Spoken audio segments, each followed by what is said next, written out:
Okay, welcome to page 2 of the surface area of prisms. We're going to start up here on number 7, so this is what you should be looking at. And it asks us to find two things. It says find the lateral area and the surface area of each figure. So lateral, we talked about before, means side. So this is basically saying the side area. So if this was a big wedge of cheese, we're talking about this area around the edge of this wedge, around the sides. So we're going to find that, and then we're going to find the surface area, which is going to add in the two bases. So we're going to have to find both of those. So let's get started by looking at the surface area of the lateral sides. So I'm not going to actually draw nets for these. I think that drawing nets is a great way to visualize things, but I personally like to go through and just visualize each side one at a time. So there's 3 rectangles around this thing. There's the one here in the background, 1. There's the one here in the foreground, 2, and another one in the foreground, 3. So in the background, this is going to be something with a height of 4 and a width of 10 kilometers. So this is 4 kilometers and 10 kilometers. Boy, this is a big stinking triangular prism. So we're going to talk about the area of rectangle 1. The length is going to be 4 kilometers times the width, which is 10 kilometers, which is equal to 40 kilometers squared. Okay, so the area of rectangle 2 is going to be equal, we'll talk about this one here, it's 4 kilometers by 8 kilometers.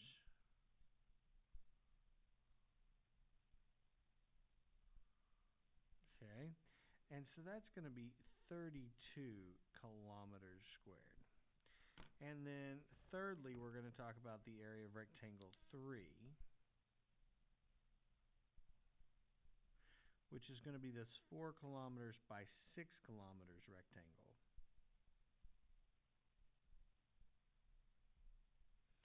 And that's going to be 24 kilometers squared. Okay, so I've got the 3 rectangles around the side. So if I want to do the lateral area is equal to the sum of those 3. So 40 plus 32 plus 24. Well, 4 plus 3 is 7, plus 2 is 9, and 4 plus 2 plus 0 is going to be 6. So this is 96 kilometers squared. Okay, but it wants us to find the whole surface area. I'm going to slide this up. So that means I'm going to have to find the area of the top and the bottom. Notice that there's a right angle down here. That means that this is actually a right triangle with sides 6, 8, and 10. Now, I need to use the area of a triangle formula. So the area of a triangle equals 1/2 base times height, or base times height divided by 2. Which one can we use as the base and the height? Well, we talked about before that the base and the height always have to be at a 90-degree frame of reference from each other. So, or the length and the width, or whatever you want to call the two measurements, cross-section 1, cross-section 2. So this 8 and 6 are at a 90-degree angle from each other. I can't use the 8 and the 10 because they're not at 90. I can't use the 6 and the 10. So that's going to be 1/2 of 8 times 6. And those are kilometers times kilometers. So that's going to be kilometers squared when we're done. All right, so the area of a triangle is going to be equal to 24 kilometers squared. So what we find is that this lateral area here, which was 96 kilometers squared, plus the triangle that goes on top was 24 kilometers squared, but we can't forget the triangle on bottom also. There's one on top and bottom, so that means we're going to need 2 of those.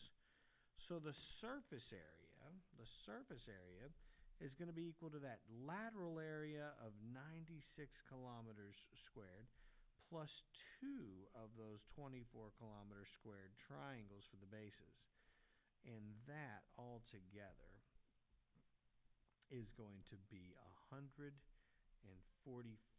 kilometers squared. There we go. So that's number 7. Okay, number 8 is a cylinder, and I tell you what, I'm going to skip number 11 since it looks the same as number 7. And I've already done one like number 10 on the front side. So I'm going to go ahead and do 8 and 12. Let's do 8 and 12. So let's do number 8 next. Number 8's nice and easy. Okay. I'm going to do this 2 ways. I'm going to first do this by showing you how this actually just unfolds and we talk about it. So we've got the net, which is going to be 2 circles. Okay. And those 2 circles are identical, and they have a diameter of 14. Okay. And then we've got this rectangle pill, if you will. It's a peeling. When I cut this down the side, it will unfurl into this rectangle. And that rectangle is going to have 8 kilometers of height.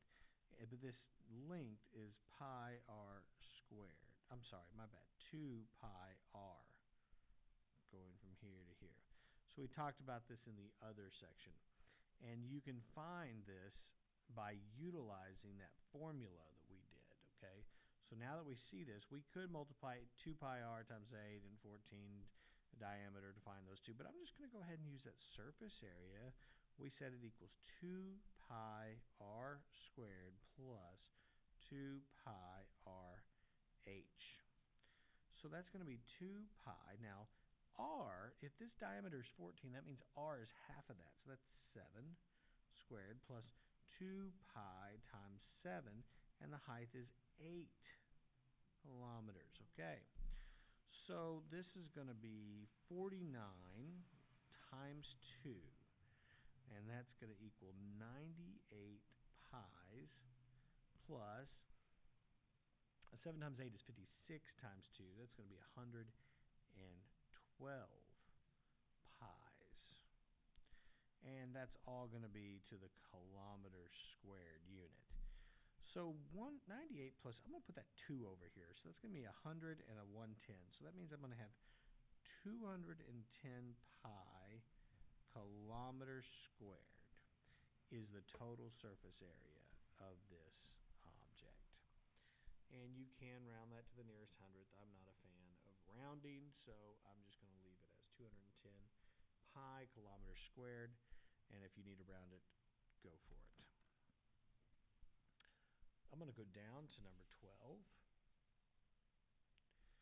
And this looks like a nice, tasty picture here. Okay, so this is a different kind of prism or pyramid. Ooh, that's a good question. If I continued this on, it does kind of look like a pyramid, except for if I did continue this on, it would never actually reach a solid point because the front sheet of this and the back sheet are parallel. It would actually, they would continue to be parallel, and they would not actually meet each other.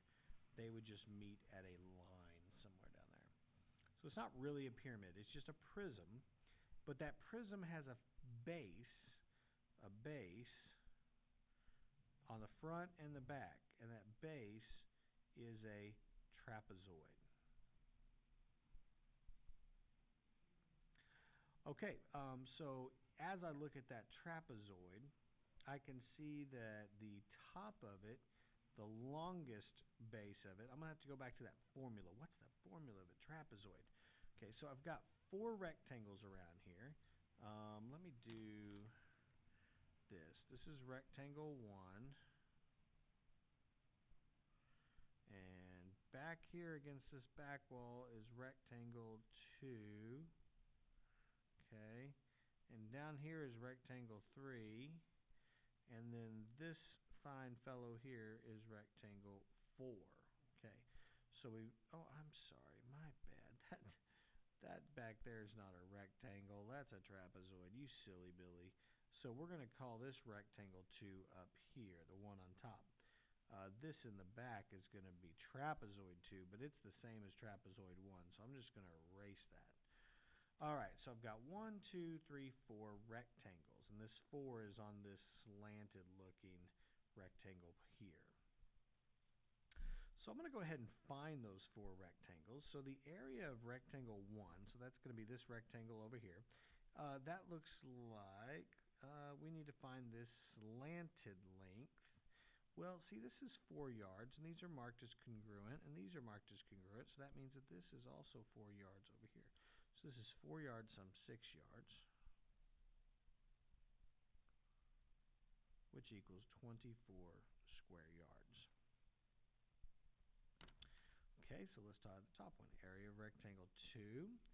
Well, this is 6 yards by 7 yards. That is 42 square yards. Okay, and area of rectangle 3. Let's see, that's going to be the bottom one here. And this is 3 yards long on the front. And we just need to figure out how wide this is here. Well, if this was 6 yards across here, then it's 6 yards across here, and 6 yards across here, and 6 yards across there. So this is really 6 yards there. So this is going to be a 3 yard by 6 yard rectangle, which is 18 yards squared.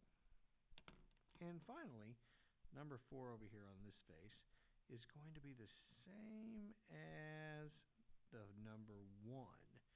So area of rectangle 4, which is the same as number 1, is going to be 24 yards squared. No reason redoing work if I know they're the same. Okay, so moving forward, we're going to look at